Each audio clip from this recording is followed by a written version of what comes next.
Kung may halimaw sa arm wrestling ngayon, isa lang ang nasa tuktok. Malaki, mabigat, mabilis, at halos imposibleng matalo. Ito ang kwento ng Georgian Hulk, si Levan Saginashvili. Ipinanganak sa Georgia, si Levan ay may kakaibang lakas simula pa lang.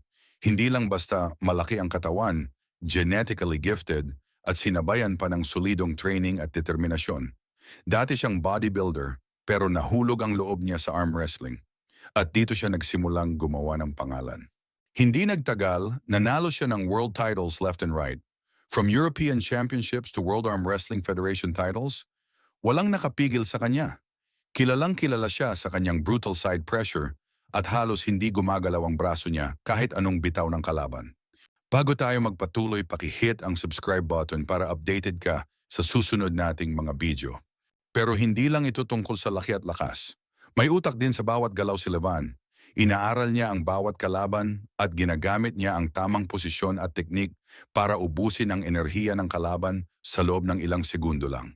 Isa sa pinaka-inaabangan sa arm wrestling history, ang laban niya kontra kay Devon Larratt noong 2022.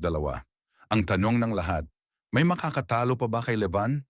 At nung dumating ang araw na yon, hindi lang panalo si Levan, dinominan niya ang buong match, siyam-siyam, walang nakalusot.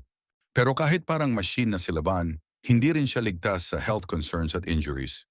Lalo na dahil sa laki ng katawan at intense training. Kaya ngayon, mas maingat siya, pero isa pa rin siya sa pinaka-kinatatakutan sa buong mundo ng arm wrestling. Akala mo tapos na ang kwento ng Georgian Hulk? Hindi pa, dahil mas lumalalim ang misteryo sa likod ng kakaibang lakas ni Levan Saginashvili. Ilang tao lang sa buong mundo ang kayang mag-bench press ng 200 kilos at kayang magbuhat ng halos isang refrigerator sa deadlift. Pero si Levan, ginagawa niya yon parang warm-up lang. Ayon sa mga analyst, ang side pressure niya ay nasa mahigit 120 kilogram ng puwersa. Ibig sabihin parang may isang tao na tinulak ka habang may motor sa likod mo.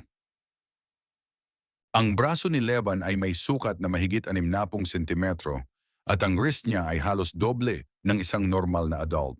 Kaya kung hahawakan mo siya sa arm wrestling table, parang pader ang kaharap mo. Literal na hindi mo alam kung saan ka kukuha ng leverage. Maraming gustong humamon, sina Hermes Gasparini, Vitaly Laletin, at pati si Dave Chaffee, pero isa lang ang tanong ng mundo. Kaya ba nilang basagin ang pader na tinayo ni Levan? Ngayon marami ang nagtatanong, may makakatalo pa ba sa kanya? Para sa iba, si Levan ay final boss. Pero para sa mga tunay na fan ng arm wrestling, isa siyang inspirasyon na kapag pinagsabay mo ang talento, disiplina at focus, walang imposible. At habang tumatagal, mas lalong lumalakas ang alamat niya. Kung na-inspire ka sa kwento ni Levan, like, comment at subscribe para sa mas marami pang kwento ng lakas, tapang at disiplina sa mundo ng arm wrestling.